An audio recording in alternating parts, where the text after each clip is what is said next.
Bible study. So, tayo po ay pangungunahan for the first time, simula tayo naging outreach, ay makakasama po natin ating pastor. Isang malaking karangalan po at ating blessing for us no, na to have him with us for the first time as an outreach po. Let's call on Pastor Rene. Ko lang, hindi ito first time. As outreach? Oo. Sometime in January or... Thanksgiving. Thanks. Hindi service. Okay. Hindi niyo ko inimbita eh. Inaabangan namin. Magsimula tayo, hindi ko alam yung format. Sa atin pong teksto, buksan po natin sa James chapter 2, verses 18 to 26. Hindi lang ako nakapagdala ng Tagalog na Bible. Siguro okay. Yan pala. Chapter 2, babasahin ko ang 18 to 26. Oo, sasabihin ng isang tao, ikaw ay mayroong pananampalataya at ako'y mayroong gawa. Ipakita mo sa akin ang iyong pananampalatayang hiwalay sa mga gawa at ako sa pamagitan ng aking mga gawa, ipakikita ko sa iyo ang aking pananampalataya. Ikaw ay sumasampalataya na ang Diyos ay iisa. Mabuti ang iyong ginawa. Ang mga demonyo man ay nagsisisampalataya at nagsisipanginig. Dadapat ibig mo bagang malaman o taong walang kabuluhan na ang pananampalataya na walang mga gawa ay baog. Hindi baga ang ating amang si Abraham ay inaring ganap sa pamagitan ng mga gawa dahil sa kanyang inihain si Isaac na kanyang anak sa ibabaw ng dambana. Pala rito. Nakita mo bang ang pananampalataya ay gumagawang kalakip ng kanyang mga gawa at sa pamagitan ng mga gawa ay naging sakdal ang pananampalataya.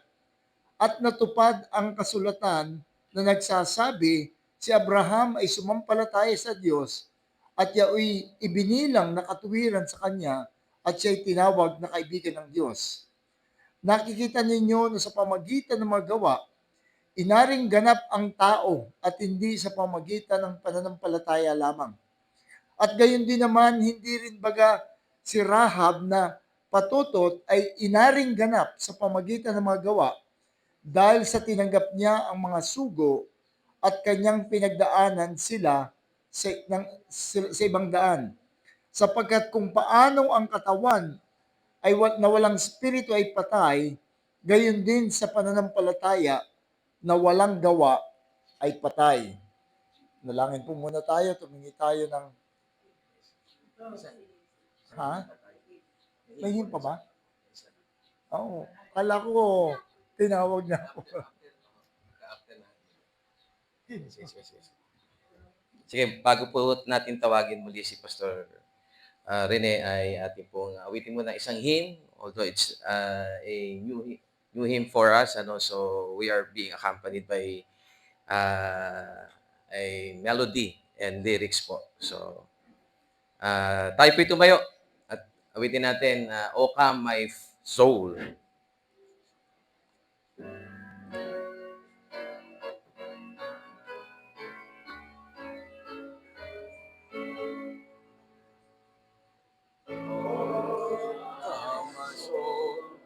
As the Lord their Maker and holy King, we bless His holy name. Yes, how the Lord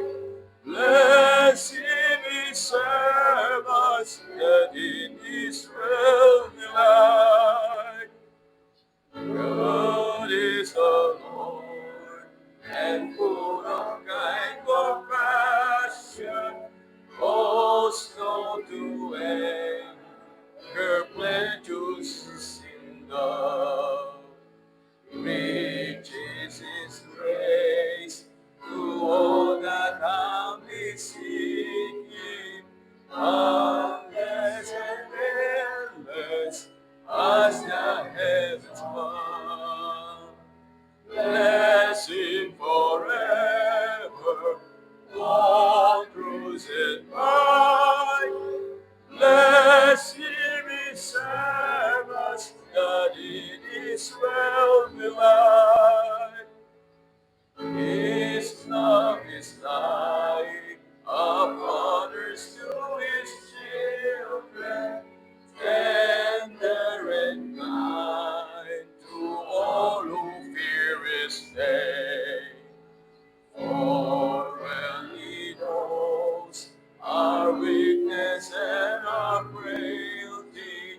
He knows that we are dust. He knows our frame.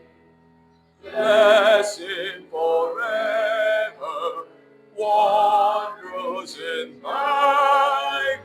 Bless him, his servants, that in his well delight.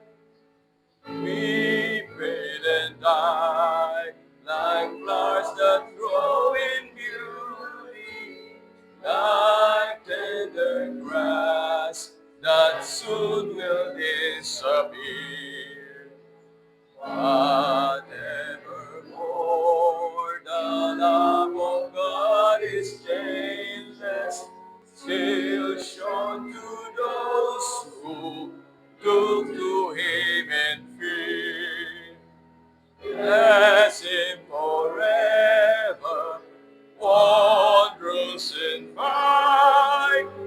Bless him, his servants, that in his will delight. High in the heavens, his throne is fixed forever. His kingdom rose, or all from pole to pole. Bless ye the Lord, through all his wide dominion. Bless his most holy name, O thou my soul. Bless him forever, wondrous in might. Bless him, his servants, that in his will delight. Amen. Tayo po yung mga kaupo na at muli po tawagin natin si Pastor Rene.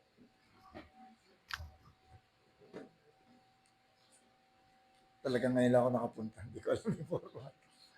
Anyway, tayo po ay manalangin at humingi tayo ng talino sa ating Panginoon sa pagtalakay natin ng kanyang katotohanan.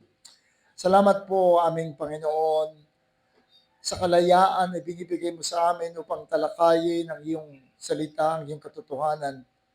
Nawa Panginoon, mangusap ka po sa bawat isa sa amin at ikaw rin nawang magbigay ng talino at kakayahan sa iyong lingkod na iyong gagamitin upang ang iyong pangalan ay maluwalhati at mas pasiglang yung mga anak at magising ang mga wala pa sa iyo.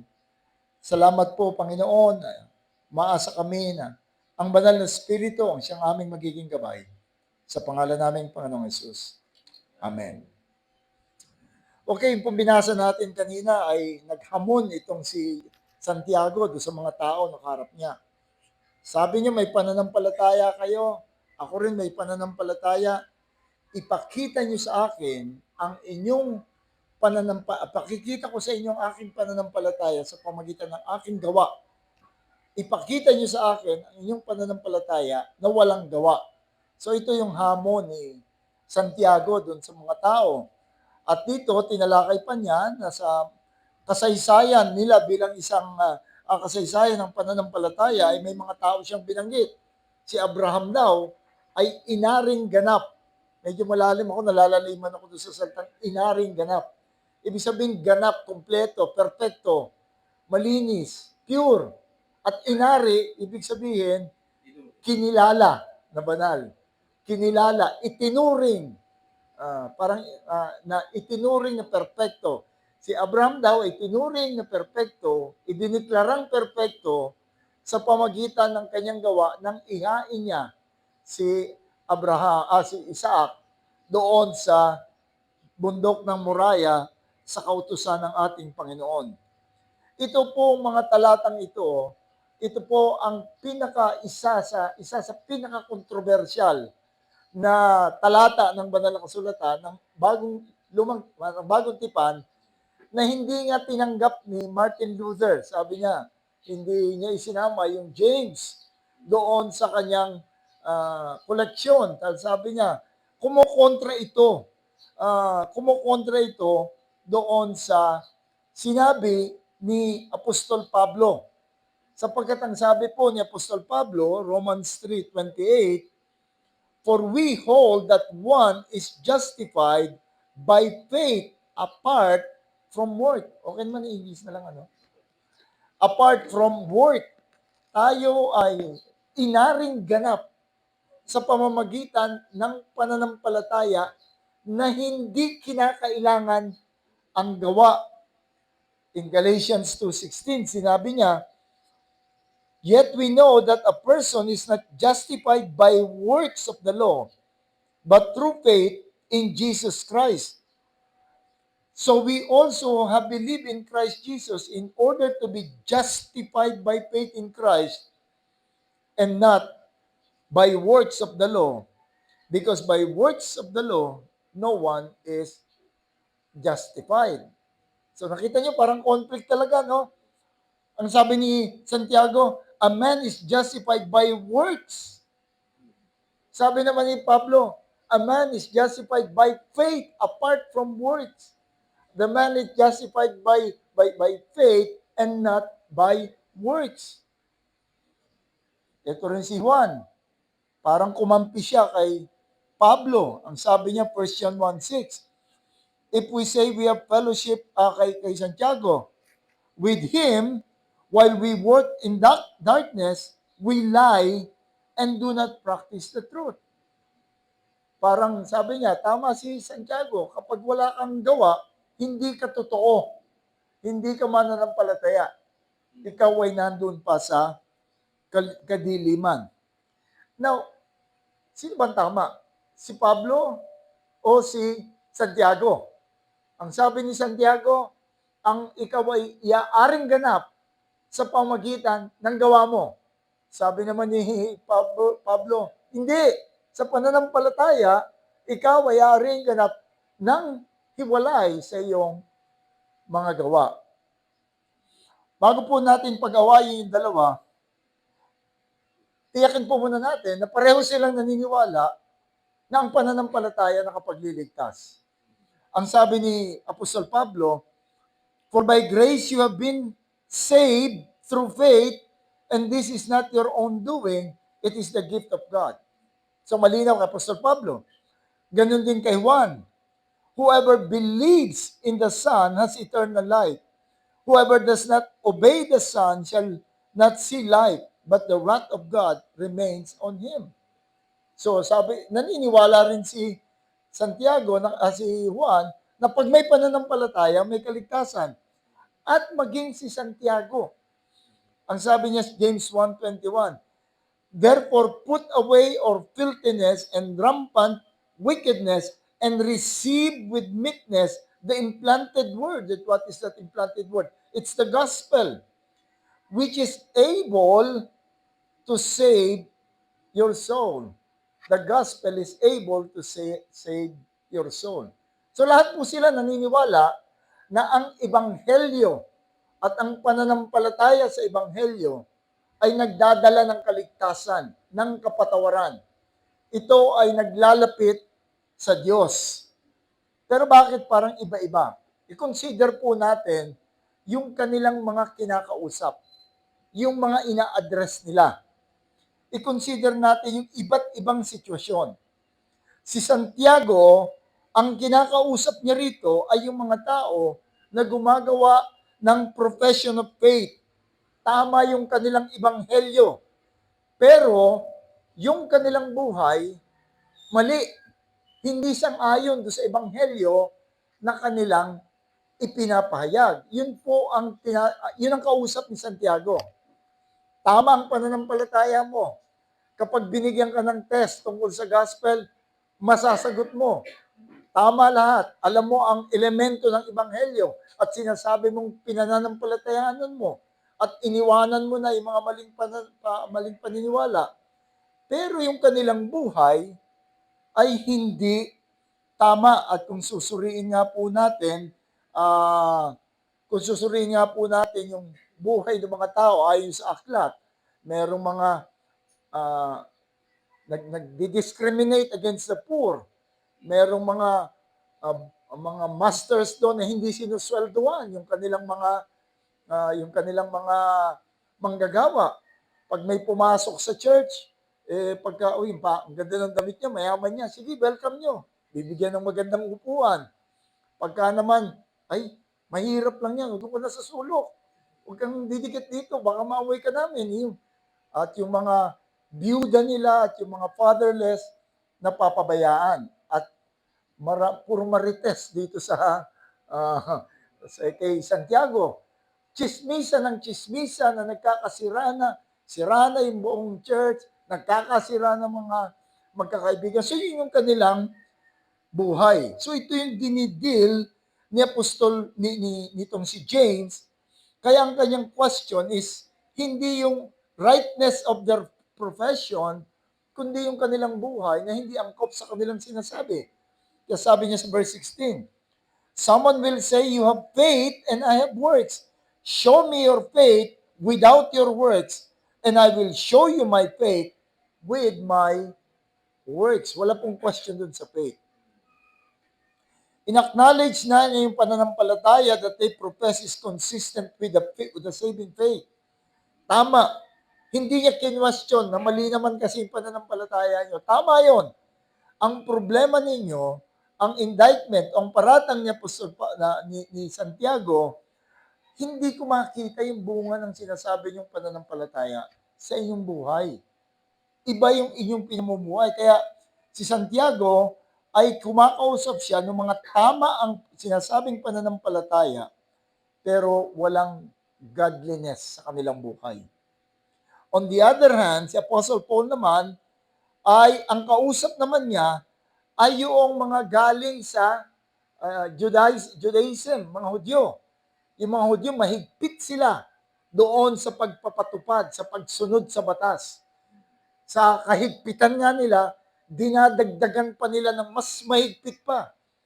Halimbawa, sinabi ng banal na kasulatan, igalang mo ang araw ng Sabat. Sabi nila, kulang yata yun. Idetalye natin. At dinagdagan nila ng maraming, alam niyo, matatawa kayo pag nakita yung mga dinagdag nila eh. Hindi ka pwedeng dumura ng araw ng Sabat sa lupa. Kasi pag humalo yung sa alikabok, para ka na nagsimento. Nagkasala ka ng pagsisimento. Pag yung manok mo, ng itlog ng Sabat, dapat huwag mong kainin. Dahil hindi gumalang yung manok.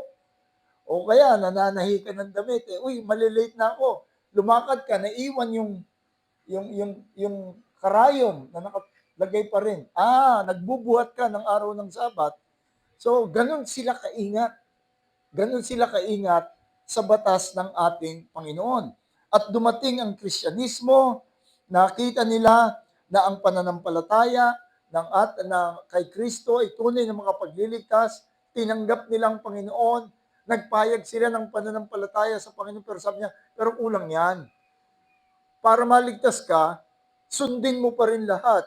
Magpastuli ang anak ng 8 taon, 8 araw, at pagkatapos ay gawin mo ito.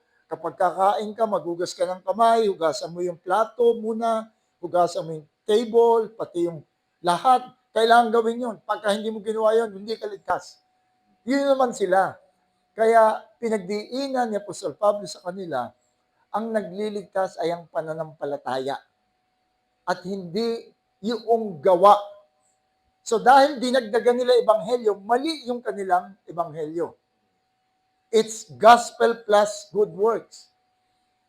So nakita nyo, si Santiago, ang kalaban niya, ang ina-address niya, yung tama ang sinasabing pananampalataya, pero mali yung gawa. Ito namang ina-address ni Apostol Pablo, tama naman yung buhay. Wala kang maipipinta sa buhay nila. Sabi nga ni Apostol Pablo, nung nandun pa siya sa ganung kalagayan, perfecto ako noon. Tama yung kanilang buhay, pero mali yung kanilang ebanghelyo. Parang mga halimbawa, mga Jehovah's Witness. Hahanga kayo sa sipag ng mga Jehovah's Witness. Sa kapag sinabi, hindi dapat kainin, talagang hindi nila kakainin. Kaya lang, mali yung kanilang ebanghelyo. So, yun ang ina-address ni Apostol Pablo. Si Juan naman, iba naman din ang kausap niya. Si Juan ay lumalaban naman sa isang church na napasok ng maling ebanghelyo. Ito yung tinatawag na Gnosticism. Yung Gnosticism, ito yung nagtuturo, isa sa kanilang mga turo, kahit anong gawin mo sa katawan mo, wala yan. Kasi importante yung kaluluwa mo, yung konektado sa Diyos. Basta't konektado ka sa Diyos, kahit ano nang gawin mo sa katawan mo, mangalunya ka, gawin mo na lahat, hindi maapektuhan ang relasyon mo sa Diyos. Dahil yung kaluluwa mo naman nakadugtong. So, kita niyo si Santiago, ang kanyang ina-address, yung tamang ebanghelyo, mali ang buhay. Ito namang si Paul, tama ang buhay, mali yung gospel. Si John naman, mali ang buhay, mali ang gospel. Kaya iba-iba yung kanilang mga pananaw. Pero ngayon, magpo-focus lamang po tayo doon sa teksto natin kay Santiago. Ang sabi ni Santiago ay, so alam na natin, that man is justified by works and not by faith alone. Sila yung mga tamang ebanghelyo, tama yung kanilang pananampalataya, tama yung kanilang sinasabi, pero mali ang kanyang buhay. They believe in the right God, they profess the right Christ, meron silang tamang knowledge, meron silang intellectual knowledge, at they profess na may conviction sila, meron silang conviction na tama lahat yung kanilang alam, at nagpo-profess din sila na yung kanilang buhay na ipagkaloob na nila sa Panginoon at sa Ebanghelyo. Yun yung kanilang kalagayan. Ngunit wala silang kabanalan. Walang kabanalan. Inconsistent. Kung babasahin natin, banggit ko kanina, wala silang control sa kanilang mga dila. 1:26, chapter 1, verse 26. Basta't pag gusto niyang dumaldal, dadaldal yan. Wala silang pakialam sa mga widows and fatherless. Kaya sabi, hindi kayo not unspotted by the world. Wala silang effort to keep the royal law, as James calls the law. If you really fulfill the royal law according to the scripture, you shall love your neighbor as yourself. You're doing well. Namimili sila ng tao. Wala silang awa. Hindi ito ang exhaustive na listahan noong kamalian nila. Ito lang yung mga hinighlight ni Santiago. Ipinakita ni Santiago yung incongruity, hindi nagtutugma yung kanilang confession of faith. Hindi nagtutugma doon sa kanilang buhay na walang bunga. At inihambing niya ito sa devil. Ang sabi niya, nananampalataya kayo, pareho kayo ng devil. Ang devil nananampalataya. In fact, wala pong mali na pinaniniwalaan ng Diablo. Alam niya ang lahat. At pag tinanong niya siya, bigay siya theological examination, talagang makakapasa yun. At ang sabi pa nga, nanginginig pa kapag mapapaalalahanan siya ng mga katotohanan ng Panginoon. Nanginginig pa siya. Pero bakit hindi siya sa langit pupunta? Because he is the devil. Hindi man nawala yung kanyang gawain, puro kademonyo man yung kanyang gawain. Ito yung tinawag ni ni Santiago. At ginamit pa nga yung kay Abraham. Ginamit yung kay Abraham. Ginamit yan na si Abraham ay inaring ganap sa kanyang gawa. Tumigil yung release, wala na.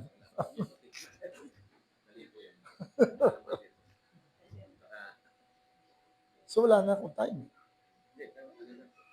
10:30 po. Hanggang 10:30. Okay. Ako nga pala 9:30. Kinabahan ako eh. Oh. 5 minutes na lang. Okay. Ginamit niya na, siguro, basahin niyo na lang yung kay, ginamit niya halimbawa si Abraham, na siya ay inaring ganap, ibig sabihin, ipinahayag na ganap, noong i-offer niya itong si Isaac. Pero binanggit din ni Santiago na earlier, inaring ganap na siya.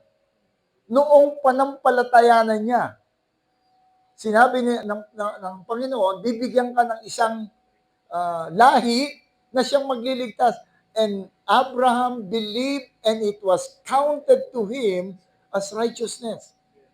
Ibig sabihin, ipinahayag na ng Diyos na patawad na ang iyong kasalanan. Malapit ka na sa akin dahil nanampalataya ka doon sa ipinangako kong tagapagligtas. Nanampalataya siya kay Kristo na hindi pa niya alam na Kristo, hindi pa niya alam yung maraming katotohanan, pero ipinangako ng Diyos na siyang maghatid ng kaligtasan, nanampalataya si Abraham. Ngayon, paano natin malalaman na totoo yung pananampalataya? Paano ipakikita ng Diyos sa iba, sa atin, na totoo yung pananampalataya ni Abraham? Sinubok siya ng Panginoon. Sabi niya, Abraham, kunin mo yung anak mo, nag-iisang anak mo yan at mahal na mahal mo yan. Dalhin mo sa muraya at iyong ihain sa akin. Ay ang paghahain nun, hindi mo lang ilalagay. Ikaw mismo gigilit sa leeg ng anak mo. Ilalagay dun sa tumpok ng kahoy na si Isaac pang pinagpasan niya at pagkatapos susunugin. Sinunod lahat ito ni Abraham. At dahil dito, sabi ni Santiago, naipahayag na totoo yung kanyang pananampalataya. Ibig sabihin, pag sinabi mong ikaw ay nanampalataya, pwede totoo, pwede hindi. Ngayon, makikita yon sa iyong mga gawa. Sa uri ng buhay na iyong ipinamumuhay. Ganon din yung si Ahab na si Rahab na bago pa lang dumating yung mga spy, nananampalataya na siya sa kadakilaan ng Diyos ng mga Israelites. At nung itago niya yung mga spies, yun ang nagpatunay na totoo yung kanyang takot at pananampalataya sa totoong Diyos. Kaya nga si Rahab ay naging lola, great-grandmother ng Panginoong Hesus. Ipinahayag na totoo yung kanyang pananampalataya. Kung merong isang bagay na pinatunayan ng mga bagay na to, is that yung genuine faith, yung totoong pananampalataya ay malalaman lang natin, ang Diyos alam na niya. Pag nanampalataya ka, alam na niya yung pananampalataya mo. Pero tayo, na nakabase lamang doon sa nakikita, malalaman natin kapag nakita na natin sa kanyang buhay. Nakita na natin sa kanyang buhay.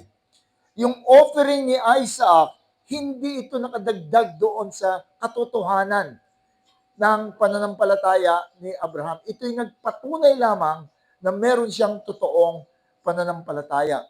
Yung ginawa rin ni Rahab, hindi ito nakadagdag doon sa kanyang pananampalataya. Ito yung nagpatunay lamang nung kanyang pananampalataya. So when you grow in holiness, hindi ka nagdadagdag ng kalapitan sa Diyos. Hindi ka nagdadagdag ng kapatawaran sa sarili mo. Hindi ka nagdadagdag ng kaligtasan. Ipinakikita mo yung katotohanan ng iyong pananampalataya. Yun yung holiness. So, ano po ang anong mensahe nito para sa atin? Parang elementary subject lang ito, sa soteriology o doctrine ng kaligtasan na atin pong binabanggit that we all profess. Alam natin bilang mga Kristiyano that it's only by faith that one is saved. At truly saved. At yung totoong taong ligtas ay tiyak na magpapatuloy, tiyak na mapapabanal. siguradong ito'y pababanali ng ating Panginoon. Kasi madaling i-confess ang truth eh. Lalo na mga matatalinong tao, madali lang yan eh. Madali lang yan. Si Cayetano nga pa ng profession ng totoo. Totoo lahat yung sinasabi. Alam niyo, pag binanggit niya, totoo. Kaya lang, totoo ba ito sa kanya? Alam ng Panginoon at kailangan makita rin natin. Dapat nating tignan yung perspective ang titignan natin dito para walang confusion ay yung relationship ng pananampalataya doon sa buhay. May kaugnayan yan. Unang-una, dapat tignan po natin yung ating concept of salvation. Kailan ba naliligtas ang isang tao? Nagkaroon kami ng magandang discussion doon uh, sa Tipolo. Kailan ba naliligtas ang tao? Kailan naliligtas sa isang tao? Paano naliligtas? Kailan? Through faith, by grace, through faith. Kapag nanampalataya ang isang tao, siya ligtas na. Sa paningin ng ating Panginoon, ito ay yung taong yun kabilang na sa Kanya. Ang tanong ngayon ng iba, kailan ba naliligtas yung tao? Kapag nanampalataya siya right now, o kapag ka naipakita na niya yung bunga ng pananampalataya?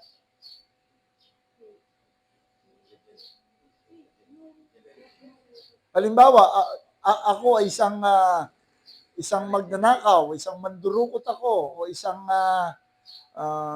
masamang tao ako, at nanampalataya ako. Kailan magiging totoo yung pananampalataya ko? Kapag naisoli ko na ba lahat ng mga ninakaw ko, o natuto na ako magtrabaho, at linisin ko na lahat? Yun minsan ang confusion eh.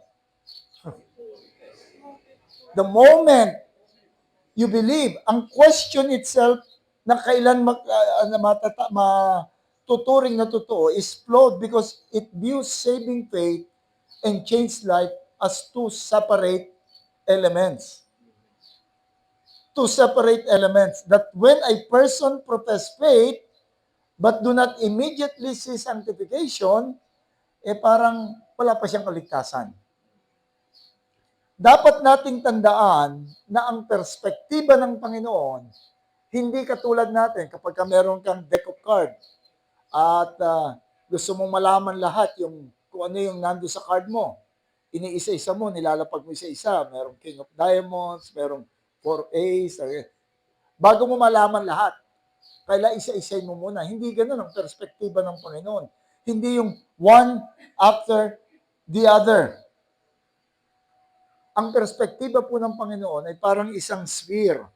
Nandun lahat sa loob yung kanyang gawa. Konektado lahat. Ang problema lang, ang Panginoon lang nakakaalam.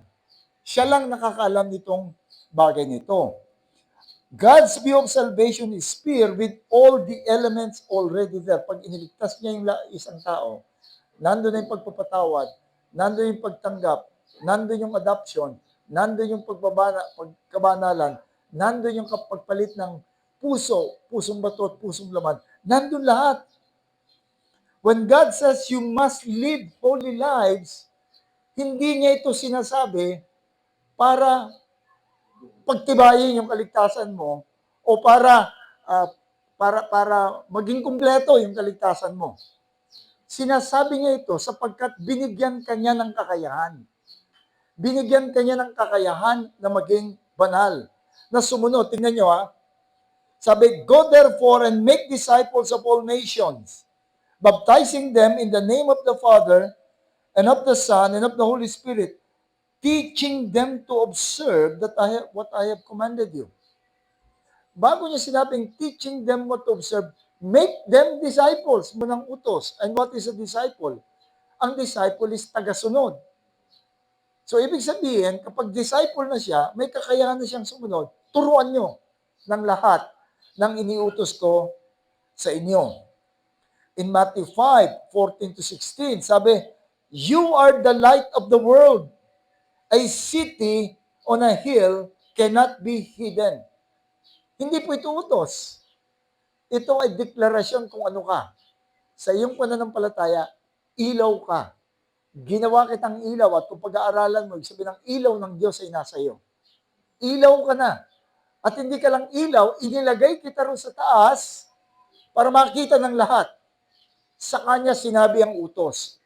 Ang utos niya, let your light shine before man so that they may see your good works and glorify God.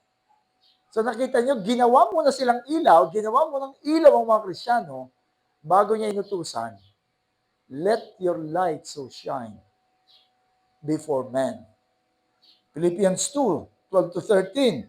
Work out your own salvation with fear and trembling. Oh, ito pala, kailangan mong pagsikapan ang iyong kaligtasan with fear and trembling. Pag tumigil ka dyan, lilito ka. Yung karugtong nun, for it is God who works in you. Kaya kita inuutusan dahil kaya mo. Bakit mo kaya? Ang Panginoon ang gumagawa sa iyo eh. Kung totoo kang Kristiyano, ang Panginoon ang gumagawa sa iyo. So, ibig sabihin, kapag ang Diyos ang nagligtas, nandun din yung kakayahang magbago at sumunod. Binago niya yung kanyang puso. Nilagyan ng takot sa kanyang puso. Ginawa niya itong bagong nilikha. Ang lahat ng elemento na magbibigay ng kalwalatian sa Diyos at makagagapi sa ating kasalanan at makapagpapabanal sa atin, iniligay, nasa totoong Kristiyano ang lahat ng ito. At tayo inuutusan to work it out. To work it out. Hindi tayo nagsisikap ng kabanalan para tanggapin ng Diyos o para maging kumpleto yung kaligtasan. Tayo nagsisikap sa kabanalan sapagkat kaya ko, inilagay ako ng Panginoon. Kailan dapat ko itong gawin? Yun pong tinuturo sa atin. Maaari hindi pa, we may not be able to say yet that the person who profess is saved. Hindi natin malalaman. May dumating dito. Sinabi niya, uy, nanampalataya na, namuhi ako sa kasalanan ko. Pero hindi mo pa alam, totoo ba ito o hindi? Alam ng Diyos. Anong gagawin natin kapag gano'n nangyari? Hindi natin alam. Hindi pa niya napapakita ang justified life. Naalala ko nung bago pa lang ako tumutulog dito, meron kayong isang, I hope wala na rito yun. Ay, hindi, mali. Hindi, I hope. Hindi ko na nakikita na na-discover niyo, nagsasabong pa. Eh gustong disiplinahin, tanggalin yan, hindi ang Krisyano. Ay, teka muna ha, naituro niyo na ba? Naipakita niyo na ba mula sa banal na kasulatan na iyon ay kasalanan, ito hindi dapat gawin? Ituro mo muna sapagkat ang tunay na Krisyano, pag nalaman niyang mali, susundin niya yun. Hindi niya ito tatanggihan. Maring magkaroon siya ng struggle. So a person is not confirmed in the faith just because the elements of faith has been professed. Hindi natin, in confirmation ang pinag-usapan natin ha, hindi natin alam yung pananaw ng Diyos. Ang tinitingnan natin yung confirmation. Kapag isang tao, uy, nanampalataya ako, congratulations, at mag-aawitan na hanggat hindi natin nakikita yung bunga ng kanyang pananampalataya. Pero hindi natin sinasabing hindi ka Krisyano. Ang problema lang natin, hindi ko pa nakikita. May mga lumapit kay Juan Bautista, sabi niya, you brood of vipers, show me first, pakita niyo muna sa akin na kayo ay tunay na tinanggap na ng Panginoon. Kasi ngayon, ang nangyayari sa Christianity, checklist lang eh. Niniwala ka ba ikaw makasalanan? Check. Niniwala ka ba na galit ang Panginoon sa iyo sa kasalanan mo? Yes, check. Si Kristo lang makapagliligtas sa iyo? Check. At nananampalataya kay Kristo? Check. Congratulations at tagalangit ka na. Wow, teka muna. Sasabihin ko sa kanya, salamat sa iyong sinabing yan, magpatuloy ka. Makinig ka, attend ka ng church, kumari maging member ka ng church, at magpatuloy ka. At doon lamang natin gagawin. Pero hindi rin natin tinatanggi ng isang tao kung hindi pa natin nakikita yung kanyang buhay na nabago, hindi Krisyano yan. Umaattend dito yan, nagtama yung profession niya, pero nakita ko ninigarilyo eh. Nakita ko tumataya sa loto. Nakita ko kung anong, hindi ang Kristiyano. Wow, teka mo na. Paano kung totoo yung pananampalataya at hindi pa niya alam kung ano yung dapat niyang itigil, kung ano yung alam niyo, meron pa nga kaming member nun, nung bago pa lang kami, siguro mga 2 years pa lang kami, na kung bakit tinanggap namin siya, kilala ko siya, binisita ko sa bahay, babae ito, nakausap ko ng magulang niya, lahat-lahat, natanong ko siya. Tapos, okay na. Minsan dumating sa akin, excited pa siya, Pastor, dumating yung boyfriend ko galing US, ang tagal na namin hindi nagkikita. Kaya para matiyak, nagpakasal na agad kami, secret lang. Yung klase ng pagkakasabi niya, excited pa siya. Ibig sabihin, hindi niya alam na mali yun. Hindi ka Krisyano. Kahit gaano kabigat ang kasalanan, hindi natin pwedeng basta-basta sabihin, hindi Kristiyano. I-deal mo muna. Yun ang ginawa ni Apostol. Kaya tayo meron church discipline. Hindi natin sinasabing, hindi ka na Kristiyano. Hindi ka pala Kristiyano. Gusto nating malaman. Sabi ng Panginoong Yesus, my sheep will hear my voice and they will follow me. I-confront mo ng Word of God. Yung taong totoong Kristiyano, Panginoon, nagkasala ako, masama pala yung ginawa ko ngayon. At pagkatapos, ay kanyang gagawin. Let us be like James. Tignan mo si Santiago. Sa buong letter niya, sa dami ng kasalanan niya, napakadali nang i-dismiss. Hindi totoong church yan. Hindi Kristiyano yung mga yan. Pero sa halip, sinabi ni Apostol ni Santiago yung lahat ng mga bagay na mali nila using the Word of God at kung ano yung naasahan ng Panginoon. Hindi lang natin alam kung nagsisi itong mga taong ito o hindi. So dapat, yung unang ating, kapag hindi pa natin nakikita, hindi natin nahatulan. Mag-minister ka sa Kanya. Sabihin mo yung katotohanan ng walang pagtatago sa katotohanan. Straightforward, lovingly, at meron kang biblical na basis sa pagsasabing mali siya. Hindi komo ikaw at hindi naman yung isa na komo alam niya yung ebanghelyo ay kikilalanin mo ng Kristiyano. Yun ang tinuturo sa atin. Dapat tayo magkaroon ng tamang perspective. Iba yung pananaw ng Diyos. Alam niya. Kahit na yung the very moment, alam niya kung totoo o hindi. Pero tayo, nakabase tayo doon sa ibubunga. Sa church namin, ilan na yung na-disiplina namin. Sa 43 years history namin, napakarami ng na-disiplina dahil napatunayan na hindi sila handang sumunod. Pag sinabi mo ito, ay susundin ko to. Ito, ay susundin ko to. Pagdating, ay, ayoko niyan, mahirap yan. Hindi ko gusto yan. So yun ang ating tinitignan. At dito dapat ding maunawaan natin yung ating struggle with holiness. Kahit na totoo kang Kristiyano, lumalakad ka sa mundong ito, madadapa ka. Madadapa ka, maraming pagkakataon, matatalo ka ng Diablo sa mga tukso niya, mahuhulog ka sa kasalanan. Ang usual response, ida-doubt niya yung kanyang salvation. Totoo kaya kung Kristiyano, bakit nagawa ko yun? O yung church din gano'n, palagay ko hindi Kristiyano yan, ba't nagawa niya yung gano'n? Yun kagad ang response. Kaya ikaw ngayon, naku, hindi yata ako Kristiyano dahil hindi gawain ng Kristiyano ito Bakit ako laging nagmumura, inaaway ko yung asawa ko, hindi ito gawain ng Kristiyano. Sabi ganyan. Hindi yata ako tunay na Kristiyano. Hindi, babaguhin ko yung sarili ko. Sisikapin niya ngayon magbago. Pipigilan niya, gusto niyang sigawan yung husband niya, pero hindi, dapat pipigilan niya yung sarili niya. Pero napansin niya, habang pinipigilan niya, lalong umuulo yung kanyang kasalanan na gustong lumabas. Kaya lalo siyang madadown ngayon. Talagang hindi ako Kristiyano, hindi ko magawang baguhin yung sarili ko. Kahapon lang may kausap akong ganyan, bakit ganun, Pastor? Hindi ko mabago ang sarili ko. Ako talaga hindi mo kaya baguhin. Ito lang kayang magbago. At the more we struggle for holiness, ng mindset natin, kailangan magbago ako para tanggapin ako ng Panginoon, lalo kang lulubog.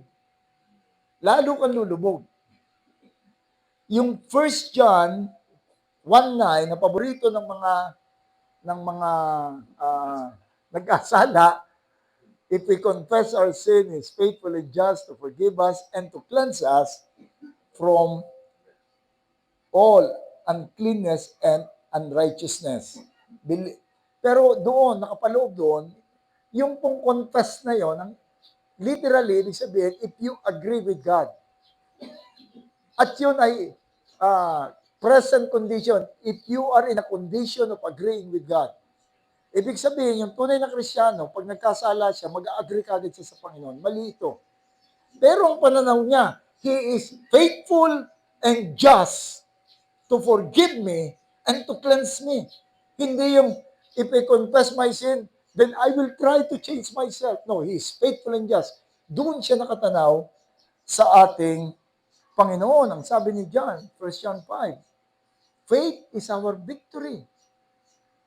Ang pananampalataya ay ang ating tagumpay. Tama lang na mag-struggle tayo, tama lang na magsikap tayo sa kabanalan, pero walang kinalaman doon yung estado natin sa Panginoon. Kundi may pasasalamat tayo sa kaligtasan at nakatingin tayo sa Kanya. Panginoon, alam ko, hindi na pwedeng sirain yung righteousness ko sapagkat righteousness mo yun na binigay mo lang sa akin.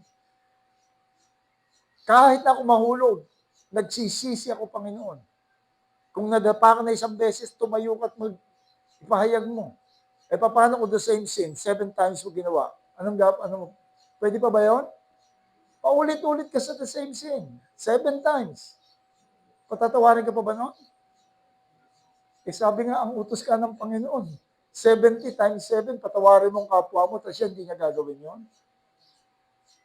Napatawad na tayo.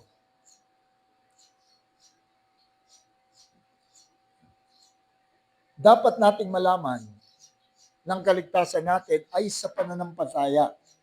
It is not, ang tinitignan natin, hindi yung nagkakasala pa ba ako, hindi. Alalahanin yung may kaaway tayo. Anong pangalan ng kaaway natin? The accuser of the brethren. Yun po ang ibig sabihin ng kanyang salita. Ng kanyang pangalan. The accuser of the brethren. Lagi kanyang susumbatan. Kristiyano ka ba? Hindi ka Kristiyano. Hindi ka Kristiyano. Kita mo yung ginawa mo sa asawa mo, tingnan mo yung ginawa mo sa anak mo. Narinig mo ba yung sagot mo sa tatay mo? Gawa ba ng Kristiyano yun? Hindi ka Kristiyano. Huwag mo pilit na Kristiyano ka. Yung pong gawain ng Diablo. At kapag sinumbatan tayo ng Diablo, sabihin niyo sa Diablo, alam mo, mas marami pa akong alam na kasalanan ko. Pero lahat yan ay naisuko ko na sa Panginoon. Binayaran na yan ng Panginoon. At ngayon, sa tulong ng Panginoon, nagsisikap akong makaraos dyan. Kapag isang tao sumuko na, ay, ako, yoko na. Sawa na ako dyan sa pagsisikap na yan. Tutuloy ko na lang. Doon ka magsimulang mag-isip tungkol dito sa taong ito. Ang tinitignan ay hindi yung ano yung condition mo ngayon, kundi saan papunta yung buhay mo. Saan papunta?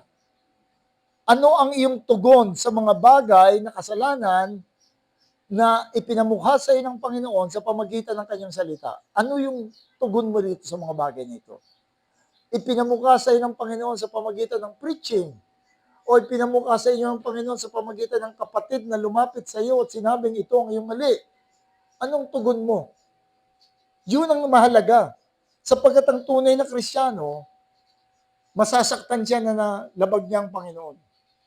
Kapag sinabi sa iyo na, at hindi ito kailangan malalaking kasalanan, yung pagsagot ng anak sa magulang, yung trato ng wife sa kanyang husband, o yung trato ng husband sa kanyang wife, yung trato natin sa ating empleyado o sa ating boss, yung maliliit na bagay na ganito, sabi ng Panginoon, kung tapat ka sa maliit, tapat ka rin sa malaki. Hindi ka pwedeng maging tapat sa malaki kung hindi ka magiging tapat sa maliit. Ano ang tugon mo kapag ka yung Word of God ang iniharap sa iyo? Isa pa kasing problema ng marami, kahit mga nakita ko ng mga pagpupulong ng mga Kristiyano at pag-discuss ng problema just recently, nakipag-meet sa akin yung 2 pastor at 3 deacon sila sa doon sa church at dahil nagka-problema sila, hindi nila ma-settle, hindi nila ma-establish yung nangyayari sa kanilang church, hindi nila ma-pin down yung isang nagkasala nilang pastor. Tiro, paano ba ginawa nyo? Kinuwento nila sa akin lahat yung kanilang ginawa. Sabi ko, alam nyo, ang ang pangunahing kulang sa inyo, hindi ito saturated ng scripture. Ginagamit yung, dapat hindi mo ginawa yun, kita mo, nasaktan mo yung damdamin ng asawa mo. Tingnan mo, nakakahiya tayo. Dapat tigilan mo na yan, kasi ganito, kasi ganyan. Sabi ko, tanging ang banal na kasulatan lamang ang makapagdadala ng conviction. It's only the Word of God that is profitable for teaching, for reproof, for correction, and training in righteousness. Kung wala ka rin lang dalang salita ng Panginoon, huwag ka na makipag-debate, huwag ka na makapag-discuss. Tapos sabi nila, ayaw umamin. Sabi ko, nakausap ko na yon. Immediately umamin siya sa akin. Sapagkat nung sabihin pa lang niya sa akin, pinakita ko sa kanya yung salita ng Panginoon at nakita niya, oo, pastor, nagkasala ako. Kaya paghaharapin ko sila ngayon, but by that time, I will use the Word of God. Merong isang nanay na lumapit sa akin sa church namin. Sabi niya, Pastor, may napapansin, magulo itong pamilya nila, away-away lagi doon sa loob eh. May napapansin lang ako sa iyo, bakit tuwing magsusumbong ako sa iyo, ako lagi ang mali? Pag nagsalita ka sa akin, sinasabi mo, puro mali ako, yung isinumbong ko hindi mali. Sabi ko, kinausap ko naman yung isinumbong mo eh. At nung kausapin ko siya naman ang mali. Kasi kung sa'yo ko sasabihin yung mali niya, matotolerate ka. At sa kanya ko sasabihin, parang pinag-aaway ko kayo. Dapat mo muna i-deal. And I use the Word of God.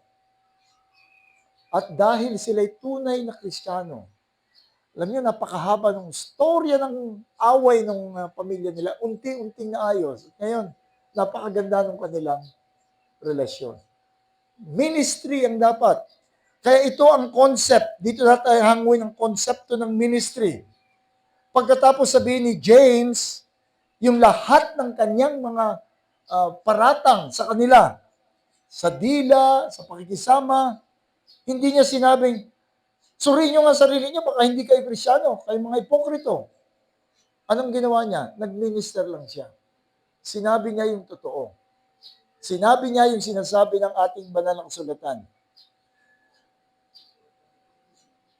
Kasi kapag tinulak lang niya sa pagbabago, aalisin niya yung paningin nila dun sa Word of God.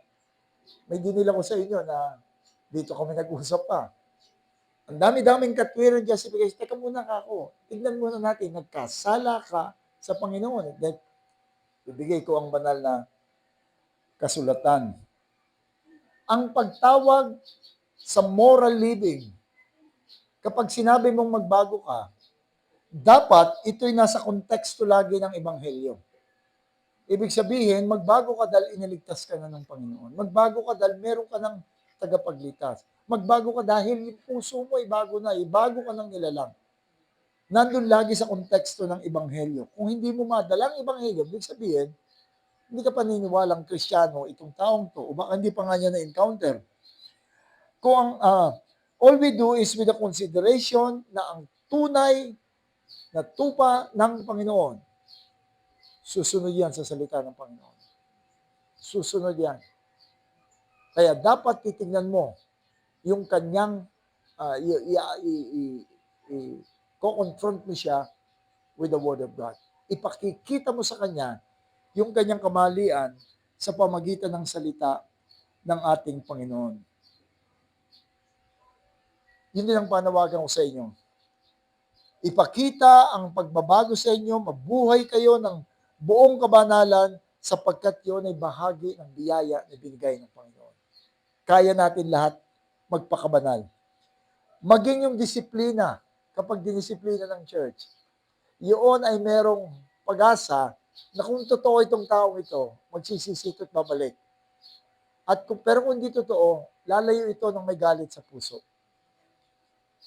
Kung ikaw ay tunay na Kristiyano, kung ikaw ay tunay na nanampalataya, susunod ka sa salita ng Panginoon. Di ko alam kung meron pa tayong Q&A.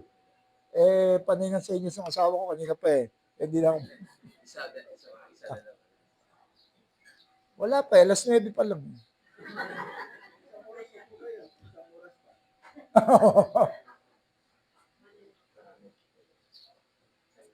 Meron ba? May question ba? Ano? Wala pala ako. Ha? Wala pa.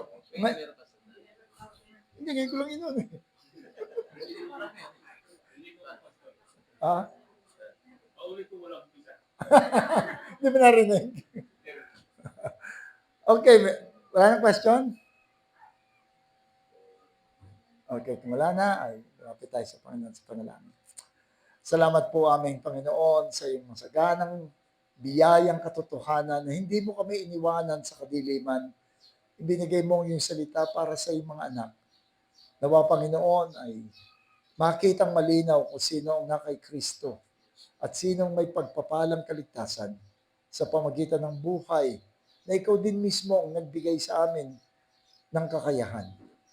Pagpalain mo, Panginoon, ang iyong salita sa pangalan namin, Panginoong Jesus. Amen.